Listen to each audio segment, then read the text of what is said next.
दोस्तों, बहुत समय पहले की बात है। किसी नगरी में एक युवक रहता था। वह अपने संसारी जीवन से बहुत परेशान हो चुका था। लोग उसे कष्टों का मारा कहते थे। वह बहुत दुखी रहता था। वह बहुत परेशान रहता था।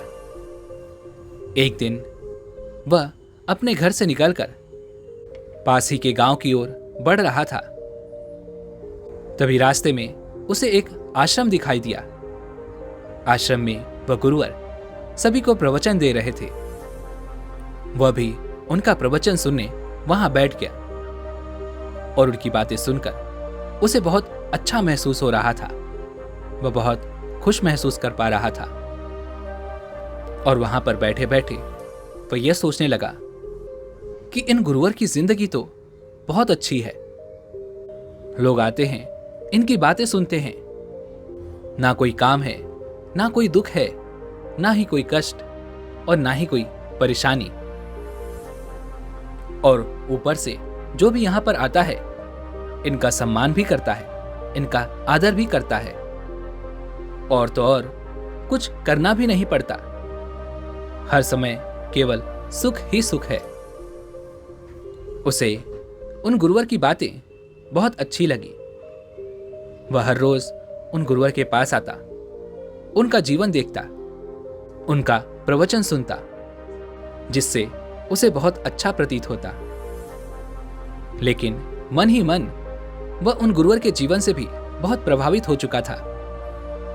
उसने एक दिन तय किया कि वह उन गुरुवर का शिष्य बन जाएगा, जिससे उसे अपने दुखों से छुटकारा भी मिल जाएगा और अपने संसारी जीवन से भी। और उसके बाद उसके जीवन में भी केवल सुख ही सुख होगा। फिर ना तो विपरीत परिस्थितियां उसका कुछ बिगाड़ सकेंगी और ना ही कोई दुख। यह सोचकर वह घर से निकल पड़ा। वह उन गुरु के आश्रम पहुंचा और वहां जाकर उनसे कहने लगा, हे गुरुवर, मुझे अपना शिष्य बना लीजिए। मैं आपका शिष्य बनना चाहता हूं। आप जो कहेंगे मैं वो सब करूंगा। बस मुझे अपना शिष्य बना लीजिए। मैं आपके साथ रहना चाहता हूं। उन गुरुवर ने उस व्यक्ति की सारी बातें ध्यानपूर्वक सुनी और उसके बाद उसे अपना शिष्य बना लिया। अगले ही दिन उन गुरुवर ने उस व्यक्ति को आश्रम के सारे नियम समझा दिए। अब उसे हर दिन केवल एक ही काम करना था। हर रोज सुबह उसे उठना था, आश्रम की साफ सफाई करनी थी, गुरु के लिए खाना बनाना और लोग जो प्रवचन में आते हैं उनके बैठने की व्यवस्था करना, उनके जाने पर आश्रम की फिर से साफ सफाई करना और फिर भिक्षा मांगकर लाना। और यह सब करते करते रात्रि का वक्त हो जाता। रात्रि में वह अपने गुरुवर के पांव दबाता और फिर जाकर वह कहीं सोता था। ऐसा करते करते कई दिन बीत गए। दिन के बाद सप्ताह, सप्ताह के बाद महीने बीत गए। लेकिन धीरे धीरे अब उसके मन में यह शंका उत्पन्न होने लगी थी कि इससे अच्छा तो मेरा संसारी जीवन था। कम से कम मुझे वहां पर मेरी पत्नी खाना बनाकर खिलाती थी, मेरे आराम का ध्यान रखती थी, मेरे बच्चे मेरी बात सुनते थे। ये सारी बातें सोचकर वह बहुत परेशान हो रहा था। उसे मन ही मन बहुत दुख हो रहा था कि उसने बेवजह ही अपना संसारी जीवन त्याग दिया। वह मन ही मन यह सोचने लगा कि शिष्य बनकर मुझे कोई फायदा नहीं मिलेगा। जितना ज्यादा दुखी मैं अपने संसारी जीवन में था, उससे कहीं ज्यादा दुख तो मैं यहां झेल रहा हूं। यदि मैंने इतना काम अपने घर पर किया होता तो मैं ज्यादा सुखी रहता, और यदि यही कार्य मैं किसी और के घर के लिए करता तो वहां से मुझे धन भी मिलता। उसके मन में अब यह विचार उत्पन्न होने लगा कि शिष्य बनने से तो अच्छा है कि मैं एक गुरु बन जाऊं। आखिर करना ही क्या है? लोगों को कुछ अच्छी अच्छी बातें ही तो बतानी है और लोग खुद ब खुद मेरे पास आने लगेंगे, मेरा सम्मान करेंगे मेरा आदर करेंगे और मेरा जीवन सुखों से भर जाएगा। हर जगह केवल सुख ही सुख होंगे। यह सोचकर एक दिन वह अपने गुरुवर को छोड़कर वहां से चला गया। वो पास ही के गांव में पहुंचा। वहां उसने गुरु का वेश बदल लिया और अपने आप को गुरु घोषित कर दिया। अब वहां के लोग उसके पास आने लगे थे। लोग उसका प्रवचन सुनने लगे थे। लोगों को उसका प्रवचन बहुत अच्छा लगने लगा था। उसने अपने गुरुवर को प्रवचन देते हुए कई बार सुना था, जो उसे अच्छी तरह से याद हो चुका था, जिस कारण वह लोगों को अच्छी बातें बताने में सक्षम था। कुछ दिनों तक सब कुछ बहुत अच्छा चलता रहा। लोग उसे चढ़ावा चढ़ाते, उसका आदर सम्मान करते। उसके लिए खाने पीने का आयोजन भी किया जाता। कई लोग उसे अपने घर बुलाते, भोजन कराते। यह सब देखकर वह मन ही मन यह सोचने लगा था कि अब तो मेरे जीवन में सुख ही सुख है। ऐसा जीवन और कहां मिलेगा। बिना कुछ किए मुझे भोजन मिल रहा है, लोग मेरा आदर सम्मान कर रहे हैं। ऐसी जिंदगी अब और कहां मिलेगी। हर चीज बिना मांगे ही मिल जाती है। धीरे धीरे वह प्रवचन देने में अत्यधिक माहिर हो चुका था। मनुष्यों के जीवन के बारे में वह गहरी गहरी बातें बताता, लोगों को मोह लेता। धीरे धीरे उसने अब सुख का आनंद ले लिया था और वह यह समझ चुका था कि सुख वही है जिसमें कोई जिम्मेदारी ना हो। और अब उसके ऊपर भी किसी प्रकार की कोई जिम्मेदारी नहीं थी। ऐसे ही कई दिनों तक सब कुछ ऐसे ही चलता रहा।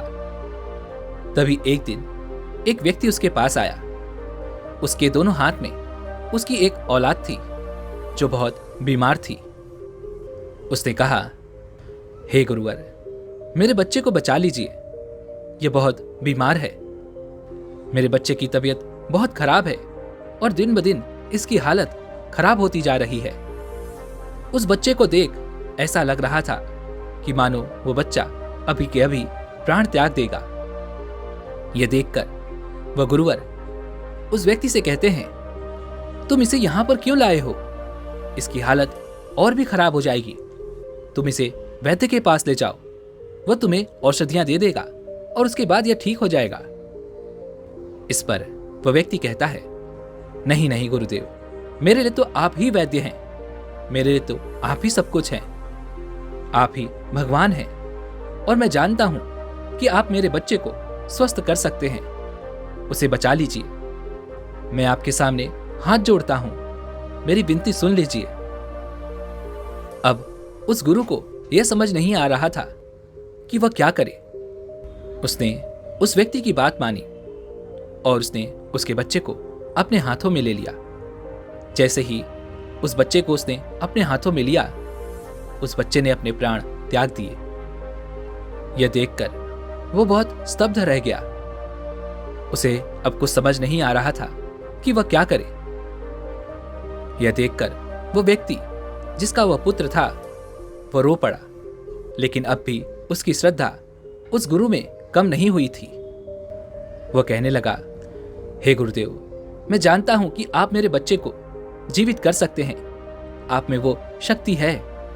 आप मेरे लिए भगवान हैं। मैं जानता हूं कि आप इसमें वापस से प्राण डाल सकते हैं। लेकिन वह गुरु कुछ नहीं कर सका और आखिरकार थक हार कर उसने उस व्यक्ति से कहा, जन्म और मृत्यु मेरे हाथ में नहीं है, इसलिए मैं कुछ नहीं कर सकता। मुझे माफ कर दीजिए। अपने गुरु के मुख से यह बात सुनकर वह व्यक्ति बहुत निराश हो गया और रोता हुआ अपने पुत्र को लेकर वहां से चला गया। इस घटना के बाद अब गांव के और भी लोग उन गुरु के पास आने लगे ताकि वह उनके दुख हर सके, ताकि उन्हें उनके दुखों का समाधान मिल सके। लेकिन उस गुरु को तो कुछ भी नहीं आता था। वह तो केवल अच्छा प्रवचन देना जानता था। लेकिन जब दुखों के समाधान की बात आती तो वह कुछ नहीं कर पाता, क्योंकि उसे कुछ भी ज्ञान नहीं था। जैसे जैसे लोगों की संख्या बढ़ती जा रही थी, उसके मन में वह दुख और भी बढ़ता जा रहा था। लोगों के इतने दुख को देखकर, उस बच्चे की अपने हाथों में मृत्यु को देखकर वह बहुत डर गया था। वह अंदर ही अंदर बहुत दुखी हो चुका था और मन ही मन वह यह सोचने लगा कि इतना दुख तो मुझे तब भी नहीं मिला था जब मैं अपने सांसारिक जीवन में था। जब मैं अपने गुरुवर का शिष्य था तब भी मुझे अपना जीवन कठिन लगता था, परेशानियों से भरा लगता था। लेकिन अब ऐसा प्रतीत होता है कि गुरु का जीवन जीना असंभव है, यह बहुत कठिन है। यह सोचकर उस व्यक्ति ने तुरंत ही निश्चय किया कि वह अब यहां से चला जाएगा। उसने तुरंत ही वह गुरुवर का चोला उतारा और वापस अपने घर की ओर लौट रहा था। तभी रास्ते में उसे अपने उन गुरुवर का आश्रम दिखाई पड़ा। वह उनके पास चला गया और कहने लगा, हे गुरुदेव, मुझे क्षमा कीजिए, मैं आपको छोड़कर चला गया था। मुझे अपना सांसारिक जीवन दुख भरा लगता था और जब मैं आपके पास शिष्य बनकर रह रहा था वह जीवन भी मुझे दुखों से भरा हुआ लगता था। इसलिए मुझे यह लगने लगा कि शायद गुरु बनना ही सर्वश्रेष्ठ है, इसी में सबसे ज्यादा सुख है। जिस कारण मैं यहां से निकलकर पास ही के गांव में गुरु बनकर वहां पर अपना समय बिताने लगा। गुरु बनकर रहने लगा, लोगों को प्रवचन देने लगा। कुछ दिनों तक तो सब कुछ बहुत अच्छा था, लेकिन एक दिन सब कुछ बदल गया। इतना कहकर उस व्यक्ति ने अपने गुरु को वहां पर बीती हर एक बात बता दी और आगे वह शिष्य अपने गुरु से कहता है, हे गुरुवर, मेरे मन में एक सवाल है जिसका जवाब मैं आपसे जानना चाहता हूं। आप इतने लोगों के दुखों को देखते हैं, क्या आपको दुख नहीं महसूस होता? आप दुखी क्यों नहीं होते? मैंने कई लोगों को देखा है जो आपके पास अपने दुखों का समाधान लेने आते हैं, जिनका जीवन दुखों से भरा होता है, लेकिन आप उनके दुखों का समाधान बड़ी ही सरलता से कर देते हैं और आप कभी दुखी नहीं होते। इसके जवाब में वह गुरुवर कहते हैं, भंते, दुख तो हर कहीं पर है। संसारी जीवन में दुख है, सन्यासी जीवन में भी दुख है और इस ब्रह्मांड में हर जगह पर दुख उपलब्ध है। और यदि दुख का अर्थ विनाश है तो इस पूरे ब्रह्मांड में विनाश ही हो रहा है और हर जगह केवल दुख ही दुख है। किंतु इस दुख के लिए, इस विनाश के लिए जन्म का होना भी अति आवश्यक है और यही जन्म सुखकारी है और हमें सुख देता है। पर बिना विनाश के जन्म कैसे संभव है और बिना जन्म के विनाश कैसे संभव है? और एक बात और याद रहे कि यदि विनाश में पीड़ा है तो जन्म में भी पीड़ा है। इतना कहकर वह गुरुवर अपने उस शिष्य को आश्रम के पास के एक बगीचे में ले गए, जहां हाल ही में कुछ बीज अंकुरित हो रहे थे। उन्हीं में से एक बीज उन गुरुवर ने अपने हाथों में लिया और अपने उस शिष्य को थमा दिया और फिर कहने लगे, क्या तुम यह बीज देख पा रहे हो? इस पर वह व्यक्ति कहता है, हाँ गुरुदेव, मैं इसे अच्छी तरह से देख पा रहा हूं, लेकिन आपने इसे मुझे मेरे हाथों में क्यों दिया है? इस पर वह गुरुवर कहते हैं, भंते, ये तुम हो। जिस प्रकार तुम सुख चाहते हो, यह भी अपने जीवन में सुख चाहता है। इसका सुख है जमीन के भीतर जाकर अंकुरित होना, किंतु यह चाहता है कि यह ऐसे ही रहे, बस ऐसे ही सुख से। परंतु जब तक यह ऐसे ही रहेगा तब तक हमेशा दुखी ही रहेगा, क्योंकि जिसे यह सुख मान रहा है वास्तविकता में यह इसके दुख का कारण बनेगा। यह अंकुरित नहीं होना चाहता, किंतु अंकुरित होना ही इसका सुख है। आगे वह गुरुवर अपने उस शिष्य को उन पौधों की तरफ इशारा करते हुए कहते हैं जो थोड़े से बड़े हो चुके थे। क्या तुम उन्हें देख पा रहे हो? इस पर वशिष्ठ कहता है, हे गुरुदेव, मैं उन्हें साफ और स्पष्ट तौर पर देख पा रहा हूं। आगे वह गुरुवर अपने उस शिष्य से कहते हैं, ये पौधे भी पहले एक बीज थे, लेकिन अब उन बीजों का विनाश हो चुका है और उन्हीं विनाशों से छोटे छोटे पौधे अब अंकुरित हो चुके हैं और यही इस बीज का असली सुख है। पर इस सुख से पहले दुख तो झेलना ही होगा, इस पीड़ा को तो सहना ही होगा। किंतु तुम तो हमेशा अपने जीवन में केवल ऐसे ही रहना चाहते हो कि तुम्हारे पास हमेशा केवल सुख आते रहें, तुम्हें कभी कोई दुख ना परेशान करे, तुम्हारे सामने कोई विपरीत परिस्थितियां ना आए और ना ही तुम्हें कोई कर्म करना पड़े। तुम्हारा जीवन आराम से चलता रहे, तुम्हारे जीवन में कभी कोई तकलीफ ना आए। और जिसे तुम आराम समझते हो वो वास्तविक तौर पर आराम नहीं है। जिस प्रकार एक बीज का अंकुरित ना होना उसके लिए आराम है, ऐसा उस बीज को लगता है, लेकिन वास्तविक तौर पर यह उसके लिए एक अभिशाप है, जिस कारण जो तुम हो वो तुम्हें होने नहीं देता। अर्थात बीज का बीज के रूप में ही मर जाना, यह सबसे बड़ा दुख है। और तुम मुझसे यह पूछते हो कि मैं दुखी क्यों नहीं होता, क्योंकि मैं अब बीज नहीं हूं, मैं एक पौधा बन चुका हूं, मैं एक पेड़ बन चुका हूं, मैं अंकुरित हो चुका हूं और तो और अब इस वृक्ष पर फल भी लग चुके हैं। और तो और मैं समय के साथ, वातावरण के साथ अभी भी परिवर्तन की ओर आगे बढ़ता चला जा रहा हूं, क्योंकि समय के साथ अपने आप को बदलते रहना यह अति आवश्यक है।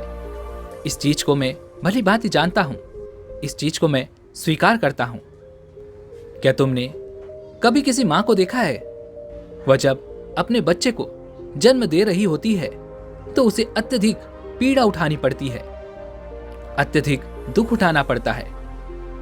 जन्म के समय भी वह अत्यंत पीड़ा में होती है, लेकिन वही पीड़ा, वही दुख बच्चे के जन्म के बाद सुख में परिवर्तित हो जाता है।